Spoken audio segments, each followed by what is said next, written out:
여러분, 한번 상상해 보세요. 아기를 간절히 원하는데 10년이 지나도, 20년이 지나도, 30년이 지나도 아기가 생기지 않아요. 그러다가 마침내 아기가 생겼는데, 그때 엄마 나이가 무려 90살이에요. 아빠는 100살이고요. 이게 말이 된다고 생각하세요? 의학적으로 보면 절대 불가능한 일이에요. 그런데 오늘 우리가 함께 볼 이야기에서 이 일이 실제로 일어납니다. 그것도 그냥 일어나는 게 아니라 하나님께서 직접 약속하셨던 대로 정확하게 이루어지는 거예요. 오늘은 창세기 21장입니다. 수십 년을 기다린 끝에 마침내 아기가 태어나는 기쁨의 이야기, 그런데 그 기쁨 뒤에 가슴 아픈 이별이 찾아오는 이야기, 그리고 사막 한가운데에서 죽음 직전에 엄마와 아들을 하나님이 구해주시는 극적인 이야기까지. 오늘 창세기 21장은 정말 다양한 감정이 파도처럼 밀려오는 챕터예요. 같이 한번 들어볼까요? 장면 1. 드디어 이삭이 태어나다. 자, 배경을 조금 설명해 드릴게요. 아브라함이라는 사람이 있어요. 하나님께서 이 아브라함을 특별히 선택하셔서 이렇게 약속하셨어요. 너를 통해 큰 민족을 만들겠다. 내 후손이 하늘의 별처럼 바닷가의 모래알처럼 많아질 것이다. 정말 엄청난 약속이죠? 그런데 문제가 있었어요. 아브라함과 그의 아내 사라에게는 아이가 없었어요. 시간이 흘러도 아이가 생기지 않았고 두 사람은 점점 나이가 들어갔어요. 어느덧 아브라함은 100살, 사라는 90살이 되었죠. 인간적으로 생각하면 이제 아이를 낳는다는 건 완전히 불가능한 상황이에요. 그런데 바로 이때 창세기 21장 1절을 보면 이렇게 시작해요. 여호와께서 말씀하신 대로 사라를 돌보셨고 여호와께서 말씀하신 대로 사라에게 행하셨더라. 이 두 문장이 뭔가 느껴지지 않으세요? 말씀하신 대로 라는 표현이 두 번이나 반복돼요. 하나님은 약속을 잊지 않으셨어요. 사람들이 포기하고 싶어질 만큼 오래 기다렸을 때, 딱 그때 하나님은 자기가 하신 말씀을 정확하게 이루셨어요. 드디어 사라가 임신했고 아이를 낳았어요. 아브라함은 그 아들의 이름을 이삭이라고 지었어요. 이삭이라는 이름의 뜻이 뭔지 아세요? 바로 웃음이에요. 왜 웃음이냐고요? 사실 이 이름에는 재미있는 사연이 있어요. 예전에 하나님이 사라가 아들을 낳을 거라고 말씀하셨을 때 사라가 몰래 픽 웃었거든요. 내가 90살인데 아이를 낳는다고? 말도 안 돼. 이렇게 생각하면서요. 그런데 정말로 아이가 생겼어요. 이제 사라의 웃음은 비웃음이 아니라 기쁨의 웃음으로 바뀌었어요. 사라가 이렇게 말해요. 하나님이 나를 웃게 하셨으니 듣는 자가 다 나와 함께 웃으리로다. 이 얼마나 감격스러운 말인가요? 수십 년을 기다린 끝에 드디어 안긴 아기. 사라의 마음이 얼마나 벅찼을지, 아브라함의 눈에 얼마나 눈물이 고였을지 상상만 해도 뭉클해지지 않나요? 장면 2. 웃음 뒤에 찾아온 갈등. 그런데 이 기쁨의 집에 작은 균열이 생기기 시작해요. 이삭이 자라서 젖을 떼는 날, 아브라함은 큰 잔치를 열었어요.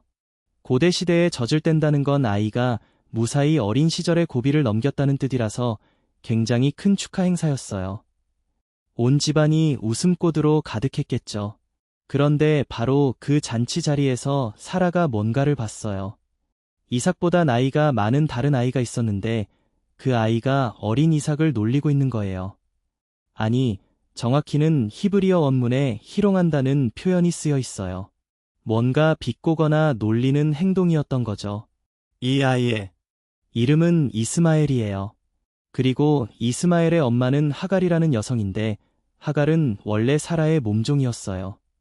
예전에 사라가 아이가 생기지 않자 하갈을 통해서라도 아이를 얻어야겠다고 생각해서 하갈을 아브라함에게 줬고 그래서 이스마엘이 태어난 거예요.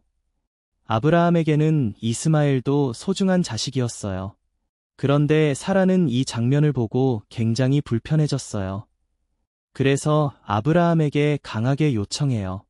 저 여종과 그 아들을 내쫓으세요.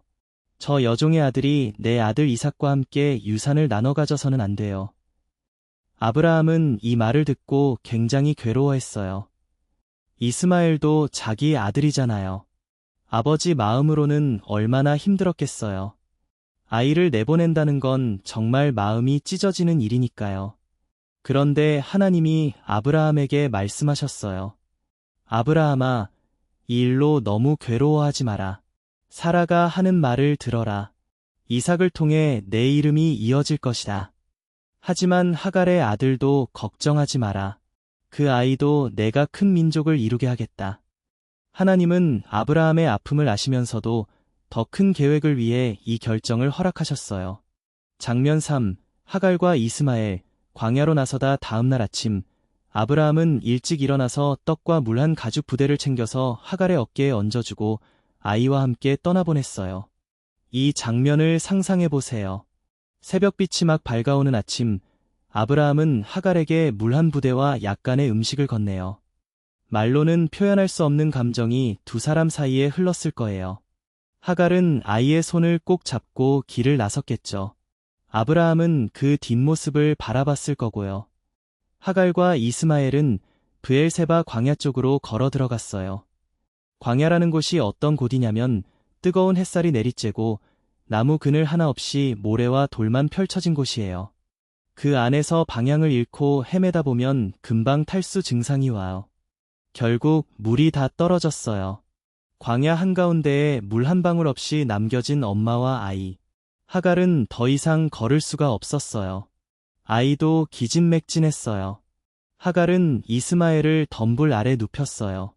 그늘이라도 있는 곳에 아이를 두고 자기는 화살 한 바탕 거리, 그러니까 한 50m쯤 떨어진 곳에 가서 주저앉았어요. 왜 거리를 뒀을까요? 차마 아이가 죽어가는 걸 눈으로 볼 수가 없었던 거예요. 엄마로서 가장 무서운 장면이잖아요. 하갈은 거기 앉아서 목 놓아 울었어요. 장면 4. 광야에서 들으시는 하나님. 그런데 바로 이 순간 하늘에서 하나님의 천사가 하갈을 불렀어요. 하갈아, 무슨 일이냐?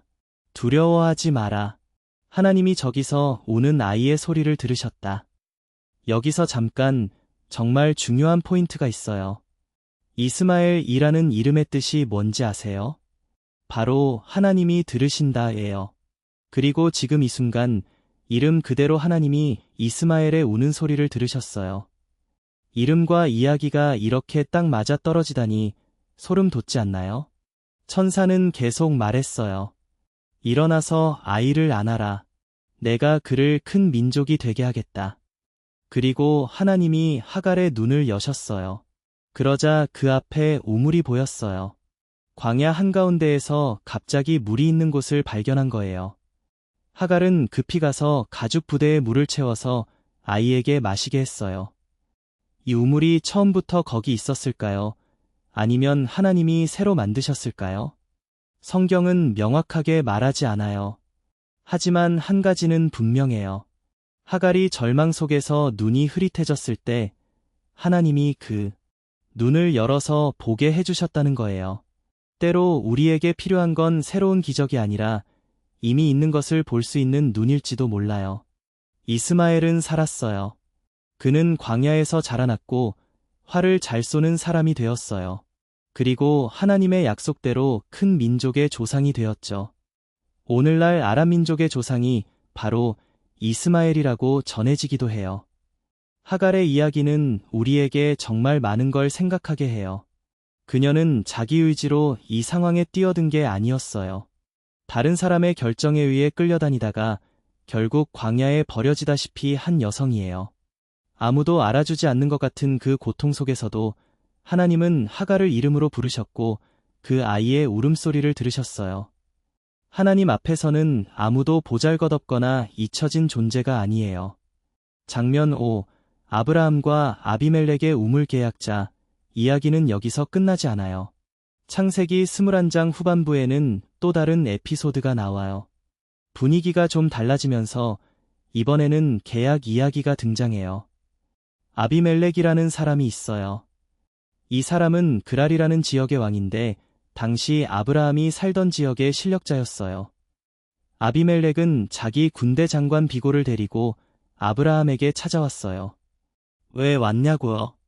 아비멜렉이 이렇게 말해요. 내가 보니 당신이 하는 모든 일에 하나님이 함께 하시는 것 같습니다. 그러니 우리 서로 해치지 않겠다고 맹세를 합시다. 내가 당신에게 잘 대해준 것처럼 당신도 우리에게 잘 대해주세요. 아브라함은 그러겠습니다 라고 대답했어요. 그런데 이 자리에서 아브라함이 한 가지 문제를 꺼냈어요. 그런데 왕의 종들이 내 우물을 빼앗은 일이 있습니다. 우물이 그냥 우물이 아니에요. 물이 귀한 그 지역에서 우물은 생존과 직결된 거예요. 아브라함이 힘들게 판 우물을 아비멜렉의 부하들이 빼앗아 갔다는 거잖아요. 아비멜렉은 이렇게 대답해요. 누가 그런 짓을 했는지 나는 몰랐습니다. 당신도 나한테 말한 적이 없었잖아요. 오늘 처음 듣는 이야기예요.